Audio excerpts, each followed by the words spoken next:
अफरीदी की शर्ट के पीछे 10 लिखा होता है, हफीज़ की शर्ट के पीछे 8 लिखा होता है, बाबर आज़म की शर्ट के पीछे 56 लिखा होता है। नंबर तो इन सब के अलग-अलग हैं, लेकिन ये नंबर आखिर होते क्यों हैं? क्या आपको पता है? क्या ये नंबर इनकी उम्र के मुताबिक होते हैं?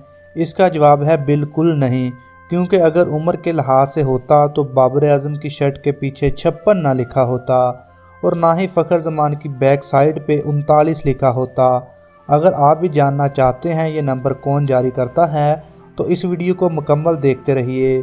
अगर आपने अभी तक हमारा चैनल सब्सक्राइब नहीं किया तो इस चैनल को सब्सक्राइब भी ज़रूर कर लें ताकि ऐसी और वीडियोस आप रोज़ाना देख सकें। आज की इस वीडियो को देखने के बाद आपके जहन में ये सवाल बिल्कुल भी नहीं आएगा कि इस नंबर का मतलब क्या है। दोस्तों, खिलाड़ियों की शर्ट के बैक साइड पर नंबर का मतलब हर कोई जानना चाहता है। तो दोस्तों, आपको बताते चलें कि शर्ट की बैक साइड पे नाम और नंबर T20 और वनडे मैचेस में ही जारी किए जाते हैं। इन नंबर्स का इंतखाब खिलाड़ी खुद करते हैं। अगर एक दफ़ा किसी खिलाड़ी को नंबर अलाट कर दिया जाए तो फिर कभी भी चेंज नहीं किया जा सकता। इसको तब्दील करना मुश्किल तो है लेकिन नामुमकिन नहीं है।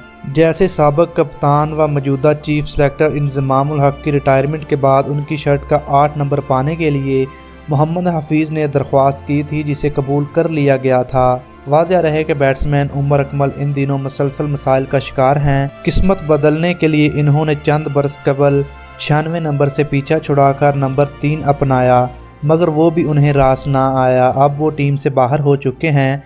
उनकी जगह लेने वाले हारिस सहेल 80 नंबर की शर्ट पहनते हैं। वर्ल्ड कप 2015 से 99 नंबर इस्तेमाल करने लगे हैं। ज़्यादातर खिलाड़ी अपना नंबर लकी समझकर तब्दील करवाते हैं। तो दोस्तों, हमें उम्मीद है आज के बाद आपके जहन में ये सवाल बिल्कुल भी नहीं आएगा। आपको ये वीडियो कैसी लगी नीचे कमेंट बॉक्स में कमेंट करके हमें ज़रूर बताइएगा। आपके कमेंट का हमें इंतज़ार रहेगा। अगर आपने अभी तक इस वीडियो को लाइक नहीं किया तो इस वीडियो को लाइक भी ज़रूर कर लें। हमारे चैनल को सब्सक्राइब भी ज़रूर कर लें, क्योंकि हम ऐसी ही वीडियोज़ हर रोज़ अपलोड करते रहते हैं। तो हमारे इस चैनल को सब्सक्राइब करना मत भूलिएगा। हम मिलते हैं आपको अगली वीडियो में। अपने आसपास लोगों का और अपना बहुत सारा ख्याल रखिएगा। अल्लाह हाफिज़।